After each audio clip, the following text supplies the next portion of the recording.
पाकिस्तान के आइन को तोड़ा और आज का इलेक्शन पोस्टपोन किया। तो उसके हवाले से मैं यही कहूँगा कि सबसे पहले तो ये जमहूरी पार्टियाँ बनी हुई हैं और अपने आप को ये जमहूरी पार्टियाँ कहती हैं, तो पाकिस्तान के आइन के मुताबिक जो रेशियो बताई गई है मैंडेट के मुताबिक आपको रिजर्व सीट्स मिलने की, तो वो इनका हक नहीं बनती। लेकिन उसके बावजूद ये अपने आप को जमहूरी कहने वाले पराई सीटों पर इस तरह बरजुमान होके डाका मारा है इन्होंने मिल के सिस्टम के साथ, तो मैं इसकी भरपूर मजम्मत भी करता हूँ।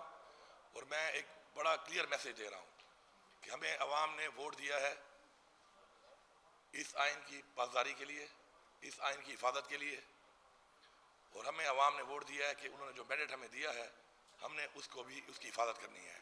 किसी भी सूरत में ये जेली रिजर्व सीट को हम हल्फ नहीं लेने देंगे, ये क्लियर मैसेज है। और मैं सबको बता रहा हूँ कि ये पाकिस्तान का आइन बार बार तोड़ा जा रहा है और बार बार इस आइन को तोड़कर एक गलत रिवायत कायम की जा रही है, इससे इज्तनाब किया जाए। ये पाकिस्तान के लिए बेहतर नहीं है, हमारी कौम के लिए बेहतर नहीं है, हमारे मुल्क के लिए बेहतर नहीं है, हमारे ऐवान हमारी पार्लियामेंट के लिए बेहतर नहीं है।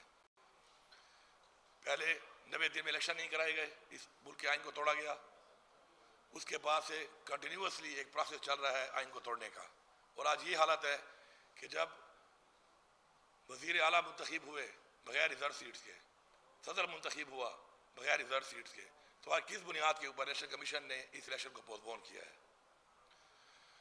और अगर ये समझते हैं कि हम अपने मौके से पीछे हट जाएंगे, अपने नज़रिए से पीछे हट जाएंगे, तो ये इनकी भूल है। इंशाल्लाह अपने नज़रिए पे हम खड़े हैं, डट के खड़े हैं। और इंशाल्लाह हम अपनी ख़वातीन के लिए, क्योंकि इन ख़वातीन का जिस पार्टी से ताल्लुक़ है, लोग मैंडेट दिया है उनको, और हमारी अक़लियतों के लिए इंशाल्लाह हम आखिरी हद तक जाएंगे। इसके अलावा हमारा पार्लिमानी पार्टी का इजलास हुआ।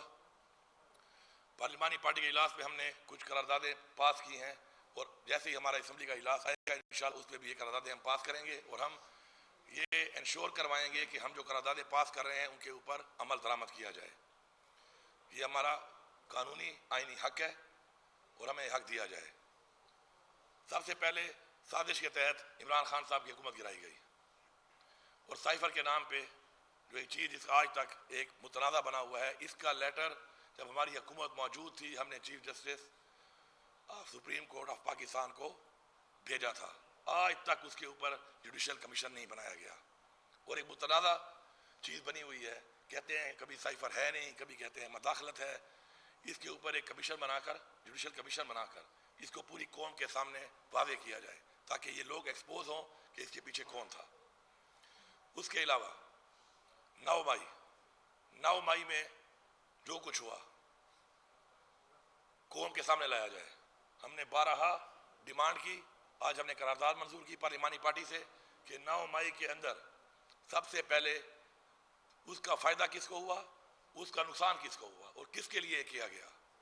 और एक लंदन प्लान जो इमरान खान साहब ने बहुत पहले बताया था, ये उस लंदन प्लान की वही कड़ियाँ हैं जो खान साहब ने वादे की थी कि इसी तरह किया जाएगा मेरे साथ और मेरी पार्टी के साथ। ये उस प्लान का हिस्सा है। 9 मई के अंदर अभी तक CCTV फुटेजेस क्यों नहीं दिखाई जा रही? हमारी लीडरशिप पे, हमारे कारकुनों पे नाजायज जैली पर्चे काटे हुए हैं। जो लोग मौजूद नहीं थे उन पे FIR कटी हुई हैं। जो लोग मौजूद थे उनके अंदर मेरा एक सवाल है, पूरी कौम को बताना चाहता हूं मैं, कि एक शख्स मौजूद है वहां पर और उसने PTI छोड़ दी, उसके ऊपर कोई एक्शन नहीं हुआ। और एक शख्स जो मौजूद है और बाहर खड़ा हुआ है वो अभी तक जेल में है। एक औरत, एक खातून गाड़ी चला रही है, वो जेल में है।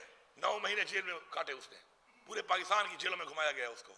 एक छत पे खड़े होकर नारे मार रही है, उसने PTI छोड़ दी, किसी ने उसे पूछा तक नहीं। ये कौम बेवकूफ नहीं है, ये भेड़ पकड़िया नहीं है कि आप इनको बेवकूफ बनाएंगे। निज़ाम दिन ब दिन एक्सपोज हो रहा है और मजीद एक्सपोज करेंगे हम इसको। इसके ऊपर जुडिशल कमीशन का हम बार बार कह रहे हैं क्यों नहीं बनाया जा रहा? बनाया जाए। सबसे पहले मैं अपने आप को पेश करता हूं कि मेरे ऊपर जिन जिन जगहों पे FIR काटी गई हैं, अगर इनके पास सबूत मौजूद है मैं बिल्कुल अपने आप को पेश करने की सजा के लिए तैयार हूं। लेकिन हमारे नाम के, हमारी लीडरशिप के नाम के ऊपर पाकिस्तान के शहरों में बैनर आवेदन किया गया, गद्दार वतन के, वॉल ऑफ शेम। ये कौन डिक्लेयर कर रहा है कौन गद्दार है और कौन वफादार है इस मुल्क का? हमें सर्टिफिकेट नहीं चाहिए किसी से, लेकिन ये जो कुछ हुआ है इसके ऊपर कमीशन बनाया जाए और कौम के सामने लाया जाए। और वो फुटेजेस क्यों नहीं दी जा रही? बताएं कि किसने जलाया, कौन पहले एंटर हुआ। ये सारे जो तस्वीर बताई गई हैं इनके ऊपर फुल सिक्योरिटी है, लेकिन बताया क्यों नहीं जा रहा? बताएं गेट किसने खोला, पहले वहां कौन मौजूद था?